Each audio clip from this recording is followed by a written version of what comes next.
Hey there, everybody. Welcome back to my channel. In this video, I'm going to talk about the k nearest neighbors, which is a type of supervised algorithm. We know that it's a type of supervised algorithm, right? And also, it falls under the classification type of algorithm. So, it generally classifies whether a specific variable which we are considering belongs to one category or the other category, right? So, that is a type of classification. This is a type of classification algorithm which we use.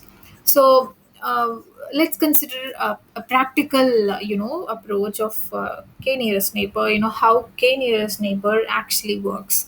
Let me just describe this in a very simple way quickly. So when we consider a specific point, that if suppose this is the region that we're going to find out whether the specific point of our concern belongs to the red category, green category, or the yellow category. So this is what we have to predict. So we have to clarify whether our point of concern is a red or green or yellow, right? So this is the classification which we're going to do. But theoretically, how this works is, so when we say k nearest neighbor, we mean that k is the number of nearest neighbors, or the points that we are going to consider from our specific point. So from our specific point, the number of points that we are considering is the k value. So k value generally, it is usually found out by taking the square root of n. So here n is the number of points in the population or the sample space. So this is how generally k is found out, and k is usually preferred to be odd. So even if we take the square root, if it comes to be even, we are going to make it odd, so that it is classifying properly. So that is why k is generally preferred to be odd. So this is how k value is identified. So if suppose the population, or the number of in the population, the n value is equal to, if suppose there are 25, let's say this is small, but still, let n be 25, and so when we take the square root of 25, it's going to be 5. So in some case we'll be getting the decimal value, so we have to round up, round up or round down, whatever, depending upon whatever the value is, we have to round up or round down to an odd value. So only when the k value is odd, it's said to be performing better. Once we find the k value, next thing we're going to do is to find the distance.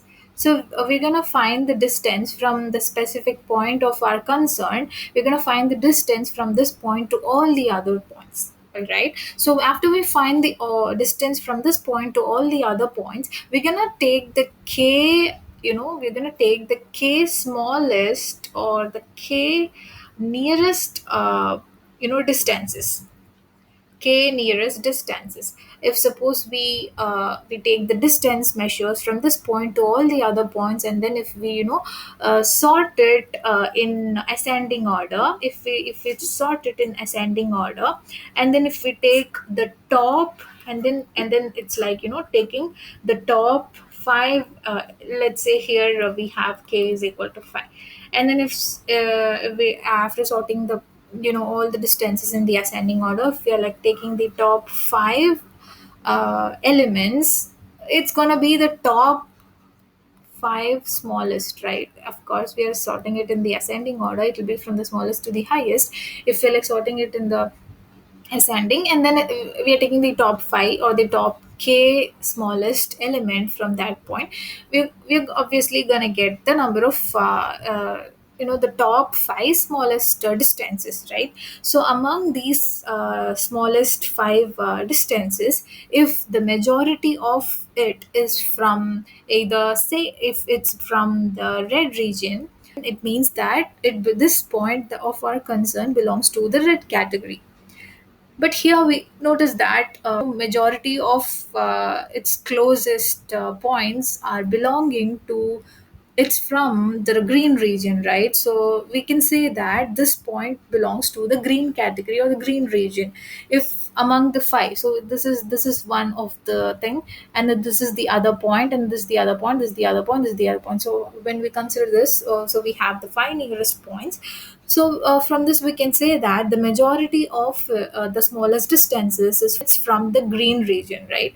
So from this we can say that the point of our concern belongs to the green category, green region, right? So this is how we can classify whether the point of our concern belongs to either one category or the other. Now let's just see when KNN will be useful. So whenever we see that the data is small, so whenever we are like implementing KNN, it'll be useful or it'll be most effective only when the data is small. All right. Secondly, we'll be using KNN when the data doesn't have any noise. So if there's no noise in the data, we prefer KNN. All right. So thirdly, KNN is, we know that we are like finding the distance from a specific point to all the other point, and it's if a huge data set is considered, it's going to be definitely a tedious process or tedious approach, right? So in that case, KNN will be, it tends to be slower. So we can KNN is generally considered as KNN is generally a lazy learner. We can say that this algorithm is a lazy learner. So that's why we can say that KNN is not that suitable for large data sets. And also KNN, finally, it's really good. It's a very good approach for clean and a small data set.